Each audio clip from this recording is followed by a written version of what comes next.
आपण पाहतात BN news Badlapur नामा। Barvi dam रोडवरील नागरिकांच्या अडचणींकडे प्रशासनाचे दुर्लक्ष।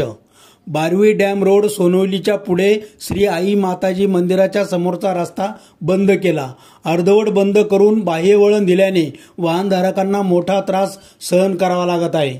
सुरुवातीला खुला ठेवलेला हा अर्धवट रस्ता आणि बाह्य वळण रस्ता 1 किलोमीटर पुढे पूर्ण खोदल्यामुळे दोन्ही रस्त्याने वाहने परत माघारी फिरतात। त्यामुळे 2 किलोमीटरची अतिरिक्त फेरी मारावी लागत असून नागरिकांचा संताप वाढला आहे।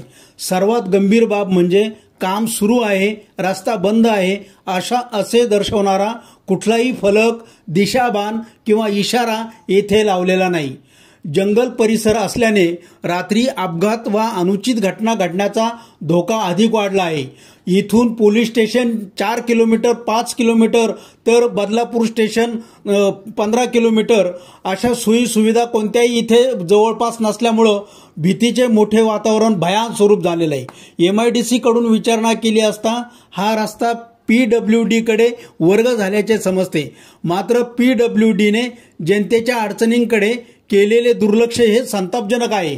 या रस्त्याकडे कोणी बघणार आहे का? स्थानिक प्रतिनिधी, स्थानिक राजकीय पुढारी हे कधीही याच्याकडे लक्ष देत नाहीये। जनतेच्या सुरक्षिततेसाठी प्रशासनाने तातडीने लक्ष घालावे हीच जनतेची मागणी आहे। BN न्यूज, आपला आवाज, विजय गायकवाड।